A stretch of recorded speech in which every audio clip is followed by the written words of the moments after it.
Hello and welcome to this new video. और आज हम लोग जो है CPWD का बहुत इंपॉर्टेंट सर्कुलर देखेंगे। मोस्टली हम लोग यहाँ पे समझने की कोशिश करेंगे deduction of GST, income tax और labour cess and other charges.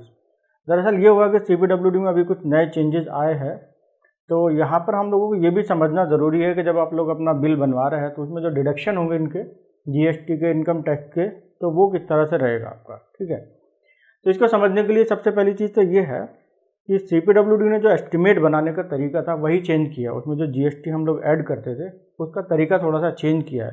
अगर मैं आपको सर्कुलर दिखाऊं यहाँ पर, तो ये जो है नया सर्कुलर आया था कुछ दिन पहले, आप देख सकते हैं यहाँ पे। उन्होंने ये भी बोला कि यहाँ पे दरअसल क्या हुआ था कि जो इनका तरीका था पहले से, ये ना, preparing the analysis of GST rate is not in consonance with the section 15 of GST act. मतलब वो उसके तरीके से नहीं था जिस तरह से GST डिपार्टमेंट चाहता था, उससे थोड़ा सा अलग था। तो इसलिए इन्होंने थोड़ा सा इसमें चेंजेस किया। अगर मैं आपको दिखाऊं, देखो मेन तो ये है कि ये आपका एग्जिस्टिंग तरीका था। ठीक, इसमें होता ये था कि जो आपका बेस रेट होता था किसी भी आइटम का, मतलब कोई आइटम है आपकी, तो उसका सबसे पहले जो बेसिक रेट रहेगा वो, उसके बाद उसमें आपके जो चार्जेस रहते हैं, जैसे लेबर चार्जेस हुआ, वाटर चार्जेस हुआ, इनकम टैक्स हुआ, कॉन्ट्रैक्टर का प्रॉफिट हुआ, ये सारी, और GST, ये सारी चीज़ें ऐड होती थी। लेकिन उसमें थोड़ा सा फेरबदल हुआ है। उसमें हुआ ये है कि देखो पहले क्या रहता था, तो मान लो आपका ये GST है, और सॉरी जो बेसिक रेट है आपका, ठीक है, उसके बाद हम लोग वाटर चार्ज ऐड करते थे, ये भी इसमें सेम था। पर हुआ ये है कि पहले क्या होता था कि 18% का जो आपका GST था, ठीक है, उसमें हम लोग एक मल्टीप्लाइंग फैक्टर यूज करते थे, उसके बेसिस पर हम लोग GST का रेट निकालते थे। अब इन्होंने क्या किया, वो सिस्टम चेंज कर दिया। जैसे आप लोग प्राइवेट किसी कोई काम करते हैं या किसी सप्लायर से आप सामान लेते हैं, तो वो क्या करता है, आपका बेस रेट प्लस 18% GST। तो वही सिस्टम अब यहाँ पे भी इन्होंने किया कि जो आपका बेस रेट है, ठीक है, वाटर चार्ज ऐड कर दिया इसमें, कॉन्ट्रैक्टर का जो प्रॉफिट होता है और अदर हेड्स रहते हैं वो उन्होंने ऐड किए, ठीक है, और जो आपका लेबर सेस रहता है 1%, वो सारा ऐड करने के बाद लास्ट में जाके इन्होंने ऐड किया 18% GST। ठीक है, तो मैं इसको जो आपको समझाता हूँ, थोड़ा सा आपको पर्सपेक्टिव क्लियर हो जाएगा। तो सपोज करो आपको मैं बताऊँ यहाँ पे 100 रुपीज़ का आइटम से लेकर हम लोग चलते हैं। सपोज करो कोई आइटम है, उसका जो बेस रेट है विदाउट GST, ध्यान रखना मैं ये बता रहा हूँ कि विदाउट GST ऑफ मटेरियल है आपका, उसमें लेबर लग रही है, जो कुछ भी रहता है, तो जो एनालिसिस ऑफ रेट है सपोज करो आपका 100 रुपये का है, ठीक है। तो जो नेक्स्ट स्टेप रहता था इसमें, मैं ये आपको इसलिए बता रहा हूँ कि अगले स्टेप में हम लोग क्या करेंगे, ये समझने की कोशिश करेंगे जिस हिसाब से आपका रेट तैयार होता है, एनालिसिस ऑफ रेट, तो हम लोगों को रिकवरी भी कुछ उसी कॉन्सेप्ट में समझनी पड़ेगी। हालांकि ये हमारा एज ए कॉन्ट्रैक्टर हमारा कोई काम नहीं है, ये डिपार्टमेंट का काम होता है एनालिसिस करना, रेट बनाना, ठीक है, लेकिन क्योंकि हमको रिकवरी समझना है तो आपको थोड़ा सा ये समझना ज़रूरी है। तो सपोज करो कि 100 रुपये की आपकी आइटम रही, ठीक है। नेक्स्ट ये रहा कि हम उसमें सबसे पहले ऐड करेंगे 1% आपका वाटर चार्ज। तो अगर मैं इसका 100 का 1% निकालूंगा तो 1 रुपया हो जाएगा, ठीक है। तो ये जो टोटल हो जाएगा, मतलब ये 100 और प्लस 1, तो ये हो जाएगा 101 रुपये। हम लोगों ने इसको ऐड कर दिया, sum after adding the water charge at the rate 1%। Next step रहता है कि ऐड 15% ऑफ कॉन्ट्रैक्टर प्रॉफिट और अदर हेड्स जो भी आपके रहते हैं, तो वो आप 15% निकालते हो इसका 101 का, 101 रुपये का, तो ये आएगा आपका 15.150, ठीक। अब हम इन दोनों को ऐड कर देंगे, ठीक। तो नेक्स्ट स्टेप रहता था sum after adding the CP and other head, तो ये हो जाएगा आपका टोटल 116 रुपये, ठीक। तो यहाँ पे दो चीज़ आपकी ऐड हो गई, वाटर चार्ज, ठीक है, और कॉन्ट्रैक्टर प्रॉफिट अदर हेड।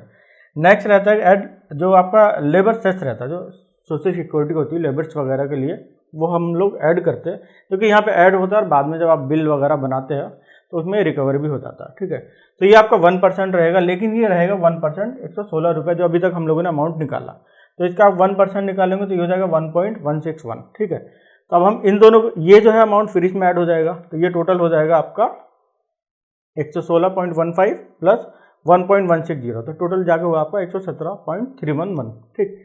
तो यहाँ पे ये थर्ड स्टेप हो गया आपका वाटर सेस वगैरह, सॉरी लेबर सेस वगैरह ऐड करने का, ठीक। नेक्स्ट रहेगा आपका ऐड 18% ऑफ द GST। ये जो इंपॉर्टेंट पॉइंट था यहाँ पे जो मैं आपको बता रहा था, पहले क्या होता था कि वाटर चार्ज के बाद क्या करते थे लोग, 18% का GST ऐड करते थे। उसके लिए CPWD ने मल्टीप्लाइंग फैक्टर यूज किया हुआ था, ठीक है, उसके बेसिस पर निकालते थे। अब उन्होंने इसको चेंज किया है 18% GST यहाँ पे ऐड किया, तो इस 117.311 जो है इसका आप 18% निकालेंगे तो वो आएगा आपका 21.116। ठीक है, तो कुल मिला के हम लोग कह देंगे जब टोटल हो जाएगा, अब ये GST इसमें ऐड हो जाएगा, ये GST इसमें ऐड हो जाएगा, तो टोटल जो आपकी अमाउंट जाके बैठेगी 138.427। तो यानी कि जो 100 रुपये की जो बेस रेट की अमाउंट है विदाउट GST, फाइनली इसमें जितने भी चार्जेस आपके जो मैंने आपको अभी बताए 1 2 3 4 ये सारे ऐड करने के बाद टोटल अमाउंट जो जाके बैठेगा आपका वो 138.427 है। अब बात आती है कि आपको रिकवरी किस तरह करनी है। ठीक है, मान लो ये तो कॉन्सेप्ट एक्चुअली डिपार्टमेंट का था और उन्होंने इसको जो ना अपडेट भी किया है, और इसमें मेरे ख्याल से सर्कुलर टाइम टू टाइम आते रहे। एक सर्कुलर पहले आया था 3 महीने पहले अगस्त में, ठीक है, 2 महीने पहले। अब इन्होंने फिर इसमें कुछ थोड़ा सा क्लैरिफिकेशन थे, उसके रिगार्डिंग भी उन्होंने अपडेट दिया है। अब मेन चीज़ ये है कि अगर आप लोग बिल बना रहे हैं तो उसमें आपकी रिकवरी किस तरह से होनी है। मैं इसको आपको एक एग्जांपल से बताता हूँ। सपोज करो आपको एक काम कर रहे हैं, टेंडर लगा आपका, उसकी एस्टिमेटेड कॉस्ट थी 1 करोड़, ठीक है, 1 करोड़ के आसपास, और आपने जो रेट कोट करे वो गए आपने 20% बिलो।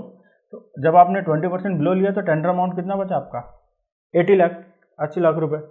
और सपोज करो आपने जब वर्क कंप्लीट करा तो कुछ ना कुछ डेविएशन भी हो रही है आपकी, तो फाइनली आपका वर्क जो है मैं ये मान के चलता हूँ कि ये 90 लाख के आसपास पहुँच गया। ठीक है, ये इलस्ट्रेशन है। अब पॉइंट ये है कि आपको पता होगा कि जब हम लोग बिल बनाते तो जो हमारा रिकवरी होता था, डिडक्शन जिसको हम लोग कहेंगे, तो डिडक्शन होती थी आपकी सिक्योरिटी डिपॉजिट का जो 2.5% रहता है, या अलग भी हो सकता है, जैसे भी रहे टाइम टू टाइम। ठीक है, फिर आपका GST रहता था 2% के आसपास। ठीक है, ये TDS आपका, ठीक है, ये यहाँ पे जो हम लोग बोलते हैं GST का TDS 2% डिडक्ट होता था। ठीक है, उसके बाद लेबर सेस जो अभी मैं आपको बताया था 1% इन्होंने जो ऐड किया था वही यहाँ पे इन्होंने डिडक्ट भी कर लिया। फिर उसके बाद इनकम टैक्स रहता है आपका 1% या 2%। 1% मोस्टली अगर आप इंडिविजुअल या HUF है, और अदर आपका 2% रहेगा। और वाटर चार्ज का भी रहता है। ठीक है, वाटर चार्ज इसमें ऐड हुआ था, तो अगर आप रिसोर्सेज यूज़ कर रहे हैं CPWD का तो वो आपको वाटर चार्ज डिडक्ट करेगा।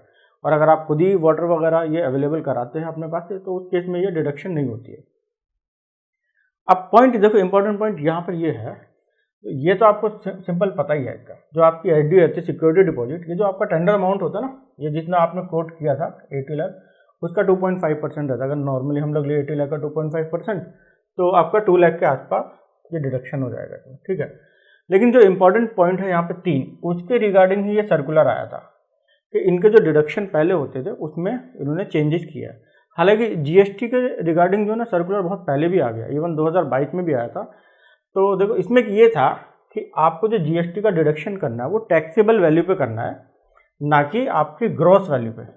मान लो अगर मैं चाहूँ यहाँ पे कि GST अगर मेरे को 2% निकालना है, तो मेरी जो ग्रॉस वैल्यू है, काम जो मेरा कंप्लीट हुआ वो 90 लाख का है, तो 90 लाख का अगर मैं 2% निकालूंगा तो आपको लगभग जाके बैठेगा 1,80,000 के आसपास। ठीक है, लेकिन वो तरीका गलत है, वो आपको ग्रॉस वैल्यू पे नहीं निकालना, वो निकालना है आपको टैक्सेबल वैल्यू पे। ठीक है, और टैक्सेबल वैल्यू के रिगार्डिंग ऑलरेडी एक सर्कुलर आया हुआ है। देखो मैं आपको दिखाता हूँ सर्कुलर, इसमें जो था आपका, देखो 30 मई 2022 का सर्कुलर है, होपफुली कि आपको सही से दिख रहा हो। ठीक है, तो इसमें इन्होंने, ये 30 मई 2022 का था, इन्होंने ये कहा था कि CPWD में जो आप ग्रोस अमाउंट का होता है ना, ये टोटल कॉन्ट्रैक्टर का under work contract include the amount of GST, इसके अंदर GST ऑलरेडी आपका इंक्लूडेड रहता है। तो जो आप 2% TDS डिडक्ट कर रहे हैं GST का, ठीक है, it should be deducted on the taxable value. Taxable value मतलब ये है, अगर आपने टोटल काम किया A का, ठीक है, तो it should be divide by 1.12। दरअसल ये सर्कुलर उस टाइम का है जब आपका GST डिडक्ट होता था 12%। ठीक है, ये 2022 का सर्कुलर है आपका। ठीक है, उसके बाद ये चेंजेस हुआ था कि ये 12% से सीधा 18 हो गया था। ठीक है, तो आज की डेट में अगर मैं 18 कहूँ तो आपकी जो टैक्सेबल वैल्यू हो जाएगी वो A अपॉन मतलब डिवाइड बाई 1.18। ये जो आपकी टैक्सेबल वैल्यू आती है, इस टैक्सेबल वैल्यू का आपको 2% डिडक्ट कराना है। ठीक है, तो अब मैं आपको जो बता रहा था यहाँ पे एग्जाम्पल के तौर पे ये वाली, तो इसमें अगर मैं टैक्सेबल वैल्यू निकालना चाहूँ इसकी, ठीक है, तो टैक्सेबल वैल्यू क्या हो जाएगी आपकी, जो आपका gross value of work done का, ठीक है, डिवाइड बाई 1.18। ठीक है, क्योंकि यहाँ पे आपको जो GST है वो 18% का है। ठीक, तो अगर मैं इसकी वैल्यू निकालना चाहूँ तो ये जाके आएगी आपको लगभग 76 लाख। तो कुल मिला के ये है कि ये जो कॉन्सेप्ट है यहाँ पर इम्पॉर्टेंट चीज़ ये है कि आपको जो ये जीएसटी पे करना है 2%, वो टैक्सेबल वैल्यू का करना है। मतलब आपका जो टीडीएस है ये वाला जीएसटी का, वो 76 लाख लगभग 76 लाख के आसपास जो अमाउंट है इस पे डिडक्ट होगा, ना कि आपका 90 लाख पे। तो अगर मैं यहाँ पे कहूँ टीडीएस फॉर जीएसटी मतलब जो 2% का आपका रहेगा, तो ये वैल्यू कितनी आएगी, इसलिए 2% हम लोग निकाल रहे हैं, यानी कि ग्रॉस वैल्यू डिवाइड बाई 1.18, ये आपकी टैक्सेबल वैल्यू होगी, इसका 2%। तो कुल मिला के ये आपका बैठेगा लगभग 1,52,000 का। ठीक है, ये मैं इसको रिप्रेजेंट कर रहा हूँ। मोस्टली क्या करेंगे आप इस फॉर्मूले को एक्सेल में जब यूज़ करेंगे तो ये अमाउंट आपका ऑटोमेटिक आ जाएगा। ठीक है, यानी कि जो आपने टोटल वैल्यू करी, ग्रॉस वैल्यू आपको हुआ है, उसको आप डिवाइड करेंगे 1.18 से, फिर उसका 2% आप लोग यूज़ करेंगे तो वो आपको मिल जाएगी वैल्यू। ठीक, अब आप जनरली अगर आप इसको देखें कि अगर जो पहले होता था कि आप 2% का डिडक्ट करेंगे यहाँ पे 90 लाख का, तो वो जाके बैठेगा आपको 1,80,000। तो आप लमसम ये मान के चलो आपका लगभग 27-28 हज़ार का आसपास आपका जनरल डिफरेंस आ ही जाएगा। अच्छा, दूसरी चीज़ ये भी आती है लोगों के ध्यान में, देखो सपोज कि चलो ठीक है, अगर ये ग्रॉस पे काट भी लिया तो हमको तो टोटल 18% पे करना है, तो हम लोग इन द एंड उसको जो हमारे बिल वगैरह डिडक्ट हुए, जो फाइनली हम लोग उसको लाइबिलिटी को पे करते हैं, तो वहाँ पे काउंटर बैलेंस हो जाएगा। लेकिन मेन डिफरेंस यहाँ पे ये आता है, जब CPWD फाइल करता है आपकी जीएसटी, ठीक है, तो वो आपके जीएसटी पोर्टल पे शो होती है। वहाँ पे जो टैक्सेबल वैल्यू रहती है वो कई बार शो होती है आपकी ये ग्रॉस वैल्यू। तो जीएसटी डिपार्टमेंट कहता है कि ये आपकी टैक्सेबल वैल्यू, आपको इसके ऊपर 18% जीएसटी पे करना चाहिए। ठीक है, एक जो फर्म है मेरे कॉन्टैक्ट में, जिन्होंने बोला गया जीएसटी डिपार्टमेंट से उनको नोटिस आया हुआ, तो दरअसल हुआ ये है क्योंकि CPWD से ही गलत इन्फॉर्मेशन अपलोड हो रही थी। हमारी टैक्सेबल वैल्यू है ये, एक टैक्सेबल वैल्यू का हम लोग 2% डिडक्ट कराया है। ठीक है, तो इसका अब टैक्सेबल वैल्यू ये दरअसल है क्या, ये आपकी जो 90 लाख है इसमें से हम लोगों ने जीएसटी को हटा दिया। जीएसटी दरअसल हमारी लाइबिलिटी है ही नहीं, वो कुल मिला के ये है कि वो गवर्नमेंट का पैसा है, हमारे पास आया और हमने उसको पे कर दिया।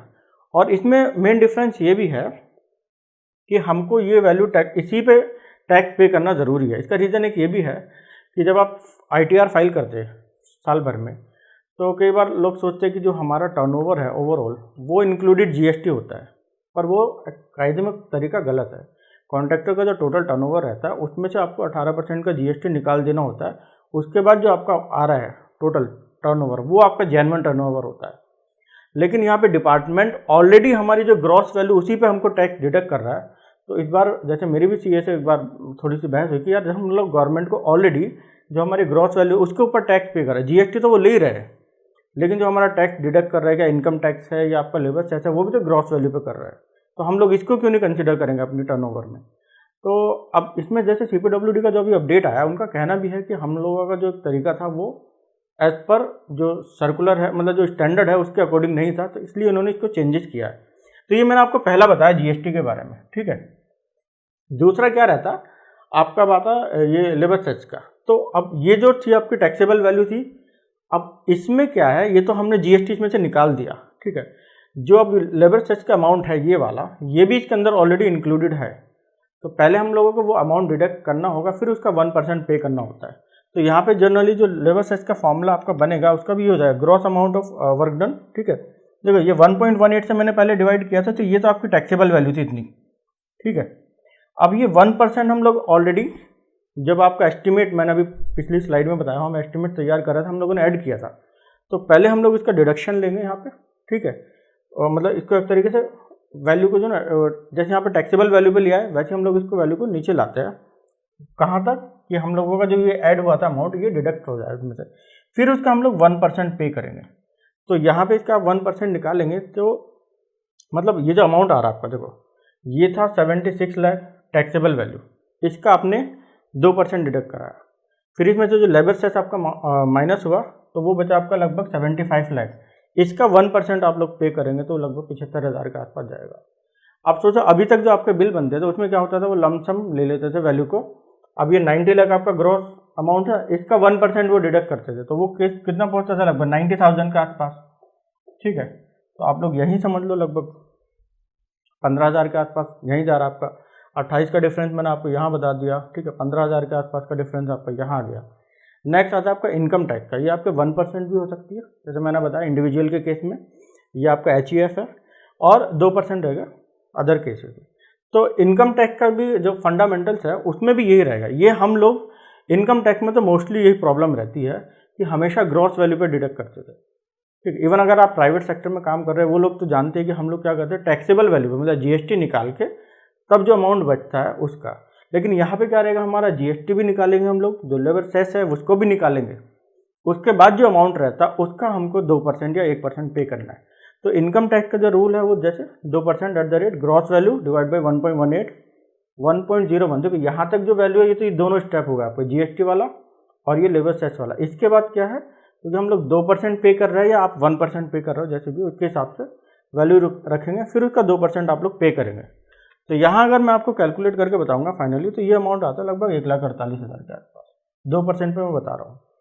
और अगर आप ग्रॉस वैल्यू का निकालते तो वो जाके बैठता आपका 1,80,000, ठीक है। अब आप सोचो यहाँ पे आपका अच्छा खासा डिफरेंस आ रहा है 180 और ये 48 में, अच्छा खासा आप देख लीजिए यहाँ पे लगभग आपका ये 40-42 हज़ार के आसपास का डिफरेंस यही मोटा मोटा नज़र आ रहा है। तो ओवरऑल इतनी डिडक्शन जो ये आपकी समझ में आ गई होगी। तो ये एक तरीका है। तो अब हो ये रहा कि देखो आपको बस थोड़ा सा आइडिया होना चाहिए कि ये है क्या, ठीक है, किस तरीके से डिडक्शन हो रहा है हमारे।